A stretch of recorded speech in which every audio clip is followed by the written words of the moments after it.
the blink of an eye, everything can change. For me, it was the moment my car crumpled against a tree and my best friend was hurled through the windshield. It began several months back, when me and my best friend Jack were in a car accident. I would like to say the wreck wasn't my fault, but my alcohol levels would suggest otherwise. We've all made bad choices. Mine just cost me a broken arm, while Jack, who was unbuckled, was sent flying through my windshield. When I had regained consciousness, I scrambled out of the vehicle to check on my friend, who I was almost certain had just died. However, to my surprise, I found him standing up and seemingly unharmed other than some scrapes. Of course, I am happy that Jack survived. However, the likelihood that he would be sent flying through my windshield while driving over 60 miles per hour and be unharmed is nothing to overlook. But what was more worrying was the noticeable change in behavior that occurred after this. Jack still seemed to be himself, but he seemed to develop a bit of an edge to him. He started getting into fights when we went out, and just seemed to have less care for his own well-being. I suppose being in a near-death experience could explain this behavioral change. About 2 weeks ago, he dropped contact with me entirely. It was pretty abrupt, and I could pinpoint no reason for this. If he was mad about the crash, he would have cut ties then. But everything seemed normal, besides his sudden change in behavior. And then his number wasn't working, and he stopped showing up to work. I wouldn't blame anyone for quitting the crappy fast food joint we had worked at, but considering Jack had also dropped out of college, I was suspecting the worst. A few days ago, after getting off after midnight from work, I decided enough was enough. I had to check on him. I pulled up to his apartment building without notice, aiming to catch him there, hopefully alive. Walking up to his door, I took a deep breath and then knocked. There was no answer. I knocked again several times before trying the door. To my surprise, it opened. The place was a mess, fast food trash and junk strewn about.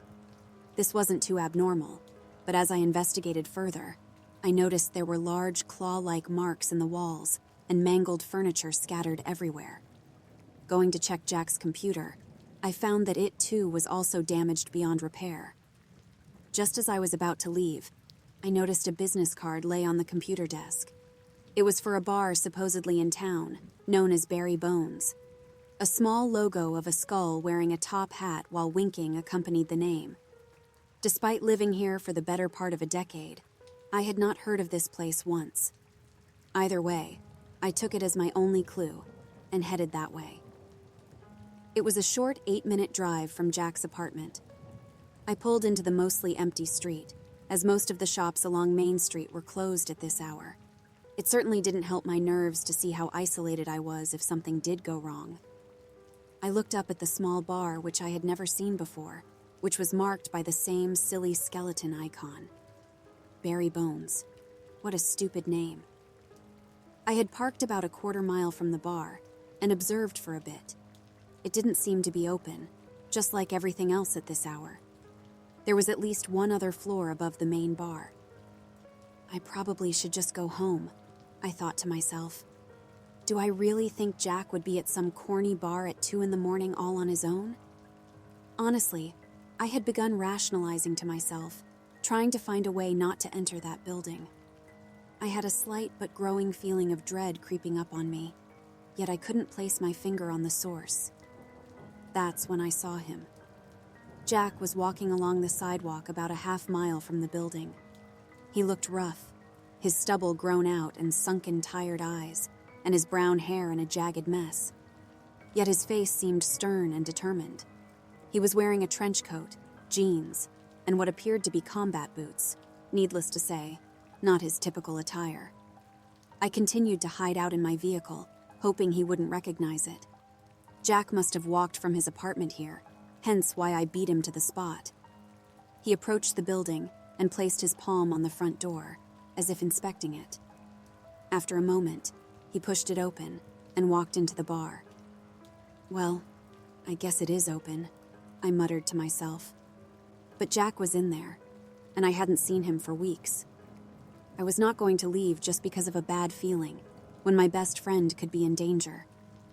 I worked up the courage making sure I had my pocket knife on me, and stepped out of the vehicle. Walking up to the building cautiously, I noticed the bar doors were beaten down and made of wood, like in an old Western movie. Pushing them open, I was met with a pretty standard-looking bar with scattered tables and light-up signs of various beer brands on the walls, although the power was clearly but, and the thick layer of dust told me no one had put back a drink here in years. Taking steps slowly into the room, I examined for a sign of where Jack may have gone. That's when I heard rustling behind the bar. I slowly crept around the bar and into the kitchen. It was too dark to make out much of the room, but I could see the counter in the center of it with some empty bottles and junk scattered about. I stopped completely as I heard what sounded like huffing and panting from behind the counter. I pulled out my phone slowly and walked around the counter, turning the flashlight app on. I was frozen in terror as the source of the noise turned to look at me. The creature had pale yellowish skin and lanky limbs. Its face was hard to discern besides the gaping mouth full of large, rotting incisors which we smeared with what I presumed to be blood. It was likely fresh, too, as I noticed the body of the creature was hunched over. Not wanting to be the next meal for the abomination, I sprinted out of the kitchen and leapt over the bar. Before I could turn toward the front door, the monster had leapt onto me, pinning me down. Drool fell onto my face as I attempted to push it off, to no avail. The creature opened its mouth yet again, revealing the jagged teeth. I couldn't reach my pocket knife, so with no other options, I shoved my forearm in its face. I knew one bite on my neck or chest would be enough to kill me, so I figured my forearm would be a better trade. But considering its teeth were the size of steak knives, it wouldn't buy me much time. Before it could tear apart my arm, however, a gunshot rang out, and a bullet went through the creature's neck. It turned towards the one who was firing, and so did I. There was Jack, holding some sort of pistol. While I was relieved he was not the corpse the creature was feeding on earlier, I soon realized the monster was now sprinting towards him. I almost rather have him dead than to have to watch him die right in front of me. But to my utter shock, as the creature leapt over the counter, Jack raised his leg effortlessly, kicking the creature in the jaw and sending it flying. He jumped over the counter, running at it before it even landed.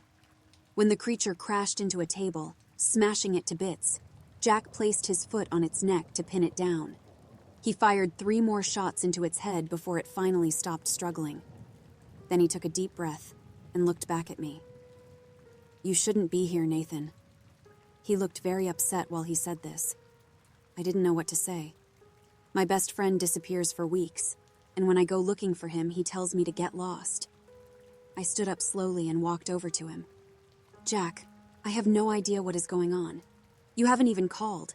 Did you expect me not to look?" Jack looked upset, like he wanted to tell me something but couldn't. Then he made eye contact with me and placed a hand on my shoulder. "You need to leave, Nathan. This is too dangerous for you to be here. I doubt that was the only one." Before I could respond, Jack screamed out in pain. A large bony appendage protruded through his chest from behind him, causing him to spit out blood. He was then flung into the bar, smashing it on impact. The creature, still alive, looked at me. At least I think it was. I got a better look at it this time. Its head was smooth with no clear features besides the mouth, and it hunched over, letting its gangly arms hang forward. On its back were multiple spider-like limbs which hadn't been there before. The monster stood over me, at least 7 feet in height. I swear it seemed to be getting bigger, like it was evolving. All of this was too much to consider, on top of the fact that Jack was likely dead. I had no time to mourn, however, as I grabbed a bar stool and swung it towards the creature's head. While mostly futile, it bought me just enough time to run a few feet before being stabbed through the leg by one of its appendages. I screamed out in pain, falling over, as yet again the monster loomed over me like a cat toying with its prey. Still, I pathetically attempted to back away. There was no time to think about all of the strange things that had led up to this moment. There was no time to ponder what this demonic beast that stood over me was or where it came from. There was no time to react as the much larger humanoid beast grabbed it by the back of its neck, causing it to shriek in pain. A large, muscular monster with a charcoal black hide and demonic horns stood over the faceless yellow creature, as the sound of bones snapping and popping rang out. The demon breathed heavily, its glowing red pupils staring directly at the now helpless creature. Then, in one swift motion, the black beast swung the creature in the air and back down to the ground, shattering its entire head at once. The beast then proceeded to start eating. I quietly crawled to a table, using it to stand myself up and look towards the bar. I had to see if maybe Jack had survived. When I saw Jack's body no longer, I turned back to the larger creature whose chest wound slowly healed. I limped out as fast as I could, while what was once Jack paid me no mind. I made it home and have been resting for a couple of days. My leg was badly wounded, but I was able to stop the bleeding. I'm not sure if I want to leave the house at this point, even if it is to get my leg treated. My friend is out there, and he is a monster. I am not sure what to do from here, but I will try to do some research after I post it. I won't be going to work for a while.